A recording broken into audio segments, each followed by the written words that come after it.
Right, we're going to start first off, guys, with the Telegraph Online. Schools to wage war on putrid fake news in anti-extremism crackdown. So this is saying, guys, that that kids are going to be taught how to spot extremist content and fake news online. This is going to be part of the curriculum now. Our new Education Secretary, Bridget Phillipson, says that pupils as young as 5 will be given the critical thinking skills to identify misinformation. I suppose this really, the context here, the important context, is what we've seen around the country, the riots which we've seen over the last couple of weeks, and the link that's been drawn between those riots and that kind of behaviour and clear misinformation that's taking place on social media. Does it feel like the classroom's the right place to put kids right and give them the critical skills they need? Well, forgive me, I thought we'd been doing this for over 100 years. We teach history in classes, don't we? You discern between a primary source and a secondary source.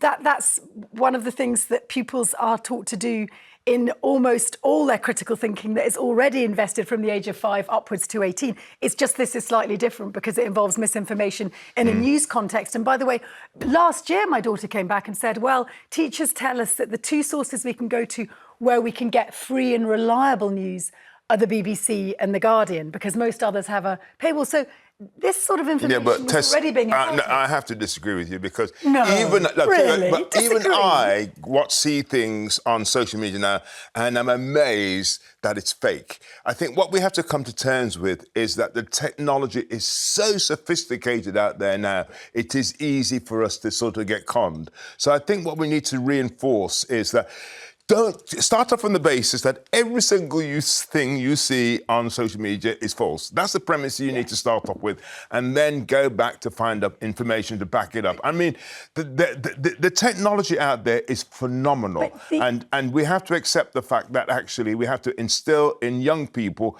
do not believe anything unless you have a number of sources. Tessa, it's interesting you bring up history, because that's what I thought straight away as well. That is what history classes are for. But then a lot of kids don't see history through and become young adults without seeing that history is just, you know, it's the present. But they teach history now. They have history now on social media, where you'll have people giving you information about historical events. Now, it's really interesting, but in the back of my mind, I think, is this true, or is this somebody just making it up? Right, so there's 2 issues going down here. One is you think absolutely it's impossible to discern true from false. My issue, my broader issue, and this ties into the history question, is are teachers the best equipped to help us discern That's a good question. True from false? So I don't actually think it necessarily should be down to teachers. It should be down from parents. It's something that should be instilled in from us from a very, very young age, that actually do not believe what you see. But it's interesting why we're placing the onus and the guilt, if you like, on children, where they're the tech natives. They pee all over us when it comes to understanding what can and can't be done online. And actually, some of those writers were young, as you'd expect. Teenagers get whipped up with in the moment, throwing stuff, overexcited, adrenaline. The ones that shocked me were the childminder, the welder, aged 69. There were as many surprising instances of older people who seemed to have been triggered. Why are we focusing on the kids? Well, because that's the time when you are supposed to develop a critical faculty, isn't it? That is the time when you are supposed to be able to discern truth from fiction. And I'd say that teachers are very well placed to do that. But it just seems that we're separating out history as if it's a separate idea from this, as it's a subject that is unrelated to the modern world. And that's, I mean, as a historian, surely that's absolutely two key. problems, and this was long before Michael Gove, but he particularly sticks in the mind. We've politicised the teaching of history in class, and we've done that for many decades in all sorts of different ways, both on the left and the right, which I think makes people wary of it as a subject that's seen as reliable. But actually, history, like any other subject, can be infected with falsehood. Even peer-reviewed scientific articles, I was listening the other day, can actually be contaminated with and aren't necessarily but look, I reliable. think going down the historical route is not the right thing to be doing. A lot of people are going out to find about diets, the basic things in life where they think they're seeing truth.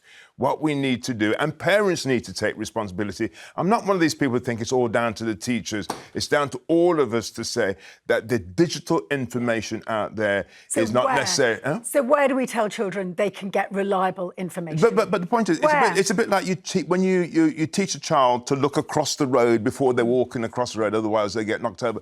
It becomes ingrained in us as parents that what we need to do is to teach our children that any information out there they need to be sceptical about, don't actually necessarily believe it.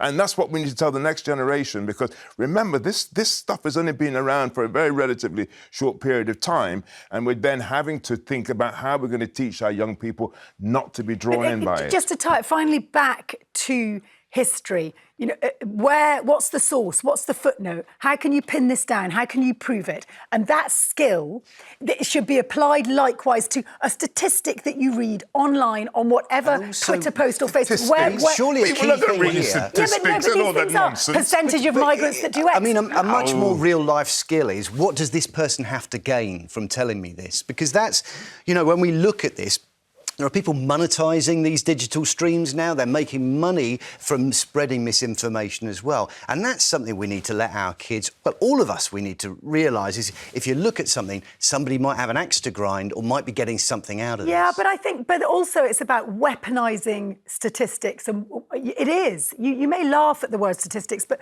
most of our headlines, X percentage do this, you know, risk, top 5 priorities. Why? You know, and that's a skill you learn in a history class. We're intellectualising this, right? I mean, I just think we have to go into the mindset of the people who read information. They're not going to go through all of this sort of stuff about looking at different sources and all that sort of stuff. Let's be realistic about the type of people. Well, then how do you discern truth? Well, part of it is about when you teach them from very, very early on that actually this is one of the things you have to do. Do not go and see the information you read online to be truthful. I think, you know, we're now also seeing that many of the sources that we regard as reliable have been contaminated in a way. It's a fake story that circulated online, said to have been published by The Telegraph. The story claimed that Labour was planning to build detainment camps on the Falkland Islands to house rioters.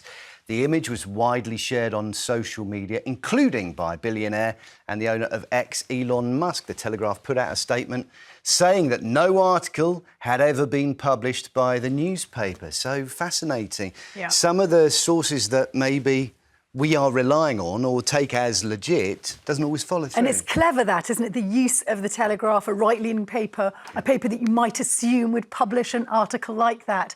So rather than, you know, tripping up a sort of more left-wing publication, they disguised their false information actually relatively effectively. Mind you, anything that's been retweeted by Elon Musk, treat with caution. There you go. He's running the joint, you know, he's running the platform. OK.